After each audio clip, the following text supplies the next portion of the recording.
अच्छा जी, अस्सलाम वालेकुम। आज हम लोग इस वीडियो में देखने जा रहे हैं कि हम लोग लूप्स को किस तरह यूज़ कर सकते हैं इरवाइन लाइब्रेरी में और लूप्स किस तरह काम करती हैं। ये बेसिक वीडियो होगी अबाउट लूप के, सिंपल लूप के। लूप नॉट ज़ीरो और हम कॉम्प्लिकेटेड केसेस में नहीं जाएंगे, हम सिंपल लूप को देखेंगे कि सिंपल लूप जो है हमारी किस तरह वर्क करती है और उसकी वर्किंग को हम लोग ऑब्जर्व करेंगे। तो चलिए स्टार्ट करते हैं वीडियो को। अच्छा जी, मेन कोड मैंने आप लोगों का लिख लिया। यह डाटा पार्ट है आपका। डाटा पार्ट में आप लोगों के वेरिएबल्स वगैरह आएंगे, स्टोर होंगे और आपके मेन प्रोसीजर में आपका सारा का सारा कोड पार्ट आएगा। तो फर्स्ट ऑफ ऑल हम लोग देख लेते हैं कि लूप्स होते क्या हैं। लूप्स बेसिकली होते ये हैं कि लूपिंग स्ट्रक्चर, अगर हमने कोई काम बार बार परफॉर्म करना है तो हम लोग लूप्स का यूज़ करते हैं। जैसे कि हमने सी प्लस प्लस में पढ़ा हुआ है, तीन टाइप्स की लूप होती हैं, do loop, while loop and for loop, जो कि हम बेसिकली यूज़ करते हैं किसी भी काम को बार बार परफॉर्म करने के लिए। तो इसी तरह हम लोग अपनी असेंबली लैंग्वेज में भी लूप का इस्तेमाल करते हैं। तो लेट्स सपोज मैं एक वेरिएबल बना लेता हूँ नंबर नाम से और उसके अंदर टाइप में उसका रखता हूँ डबल डबल बाइट, उसका साइज रखता हूँ, उसमें मैं ज़ीरो सेव करवा लेता हूँ। तो अभी हुआ क्या है कि हमारे पास जो है मेमोरी में ज़ीरो सेव हो गया हमारे नंबर वेरिएबल में। इसका नेम क्या है, नंबर वेरिएबल, ठीक है, इसमें ज़ीरो सेव हो गया।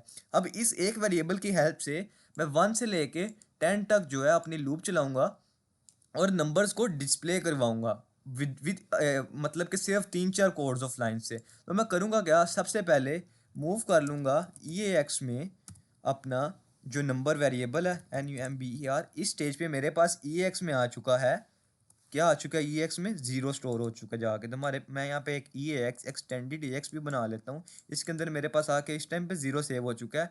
और लूप चलाने के लिए जो हम रजिस्टर यूज़ करते हैं वो यूज़ करते हैं ECX। तो मैं मूव कर दूंगा ECX में कोमा, कितनी दफ़ा लूप चलानी है, 10 दफ़ा लूप चलानी है जी। तो 10 दफ़ा लूप चलानी है। लूप का हमारे पास स्ट्रक्चर क्या होता है, LOOP।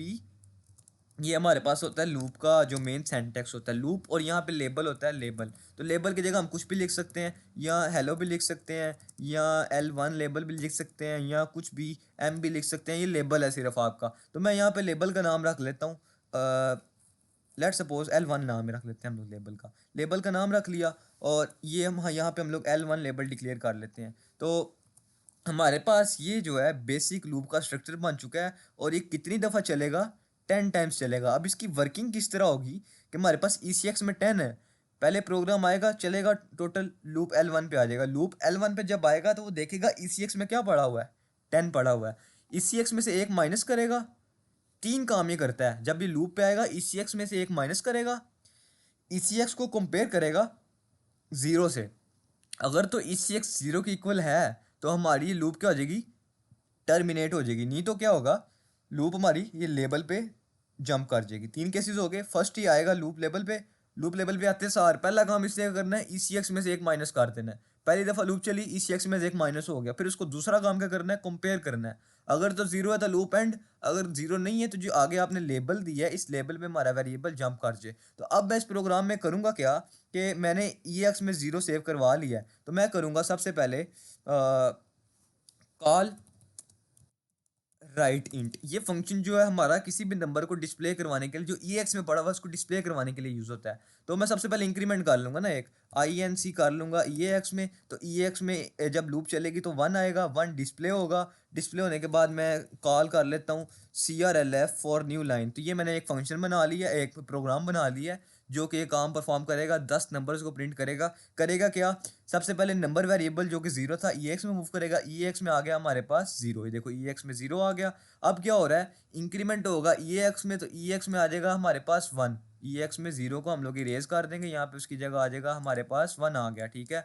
और हमारे पास ये आउटपुट पैनल है हमारा, यहाँ पे आउटपुट आ रहा है, ठीक है। तो हमने क्या किया है, EX में जो भी वैल्यूज़ को डिस्प्ले करवाने के लिए कौन सा फंक्शन यूज़ होता है, कॉल राइट इंट। तो राइट इंट करेंगे तो ये नंबर हमारे पास डिस्प्ले हो जाएगा 1।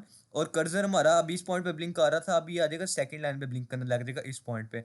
सेकंड पॉइंट पे क्या होगा, हमारे पास लूप L1 पे आ जाएगा। न्यू लाइन पे आने के बाद लूप L1 पे आ जाएगा। ECX में देखेगा क्या पड़ा हुआ है, ECX भी हम लोग यहाँ पे ड्रॉ कर लेते हैं कि ECX में क्या पड़ा हुआ है। ECX में हमारे पास पड़ा होगा 10 पड़ा होगा ना फर्स्ट इटरेशन पे। तो 1 डिस्प्ले हुआ तो हमारे पास एक माइनस हो जाएगा 9। 9 को कंपेयर करेगा वो किसके साथ, ज़ीरो के साथ। तो ज़ीरो तो नहीं है, तो L1 पे जंप कर जाएगा। L1 पे आया, EX में अगेन इंक्रीमेंट करेगा। तो EX में क्या 1 पड़ा था, इंक्रीमेंट हो गई, EX में क्या आ गया, EX में आ जाएगा हमारे पास 2 आ जाएगा। तो 2 क्या होगा, सिंपल 2 हमारे पास आ गया। 2 डिस्प्ले हुआ, डिस्प्ले होने के बाद कर्सर न्यू लाइन पे गया और ECX में जब न्यू लाइन पे जाने के बाद नेक्स्ट लाइन क्या आएगी, लूप L1। तो ECX में क्या पड़ा हुआ है अभी हमारे पास, यहाँ पे हम देख लेते हैं 9 पड़ा हुआ है। 9 पड़ा हुआ है तो एक डिक्रीमेंट कर देगा, इधर आ जाएगा 9 की जगह 8। 8 आ गया हमारे पास 9 की जगह। जब 8 आएगा तो वो कंपेयर करेगा सा फर्स्ट ऑफ ऑल 0 के साथ, तो हमारे पास 0 तो नहीं है, इस ECX की वैल्यू 0 के इक्वल तो नहीं हुई, तो वो जंप कर देगा लेबल L1 पे। अगेन इसी तरह इंक्रीमेंट सब फुल आइट्रेशन चलती जाएंगी। लेट्स सपोज हमारे पास कितने नंबर डिस्प्ले हो गए, 9 नंबर डिस्प्ले हो चुके हैं। ECX में 1 पड़ा हुआ था तो 9 नंबर यहाँ पे हमारे डिस्प्ले हो चुके हैं। 10वां नंबर अभी हमने डिस्प्ले करवाना है। लास्ट नंबर है हमारे पास EAX में पड़ा हुआ है 9 पड़ा हुआ है। EX में 9 पड़ा हुआ है। ECX में हमारे पास लास्ट आइट्रेशन पे 1 रह जाएगा। तो हम अब करेंगे क्या, लास्ट आइट्रेशन देख रहे हैं, 9 तक डिस्प्ले हो गया, कर्सर न्यू लाइन पे है। अब क्या होगा, लूप L1 पे आएगा, इंक्रीमेंट करेगा EAX में और उसको डिस्प्ले करवा देगा और न्यू लाइन पे आ जाएगा। तो क्या होगा, EX में इंक्रीमेंट हुआ, हमारे पास आ गया 10। EX में इंक्रीमेंट करने के बाद 10 आया, 10 उसने सिंपली डिस्प्ले करवाया। डिस्प्ले करवाने के बाद वो आ जाएगा लूप L1 पे। लूप L1 पे क्या काम होगा, ECX में से एक माइनस होगा। ECX में पड़ा था 1, एक माइनस हुआ तो ECX में क्या रह गया, हमारे पास 0 रह गया। तो जब 0 रह जाएगा तो मैंने क्या बोला था पहले, तो वो क्या करेगा, ECX में से डिक्रीमेंट, देन उसको कंपेयर करेगा 0 से। तो 0 से कंपेयर किया तो क्या होगी, कंडीशन ट्रू। तो लूप को ख़त्म करेगा और यहाँ से प्रोग्राम एग्जिट कर देगा, 10 तक नंबर्स हमें डिस्प्ले करवा देगा। अब इसी प्रोग्राम को हम लोग रन करके देखते हैं कि हमें आउटपुट सही डिस्प्ले करवाता है या नहीं करवाता। तो इसको आउटपुट करवाना चाहिए सही डिस्प्ले। तो ये देखें हमारे पास 1 से लेके 10 तक उसने नंबर डिस्प्ले करवाए और जैसे ही हमारी कंडीशन फॉल्स हुई, हमारी जो लूप है ये एंड कर गई। तो यही थी बेसिक वीडियो आपकी लूप्स के बारे में असेंबली लैंग्वेज में। अगर किसी को कोई भी कन्फ्यूजन है तो वो पूछ सकता है। ये मैक्रोस हेडर फाइल मैंने ऐसे यूज़ किया, इसका कोई यूज़ हमने इसके अंदर किया नहीं है। तो ये आपका बेसिक कोड है।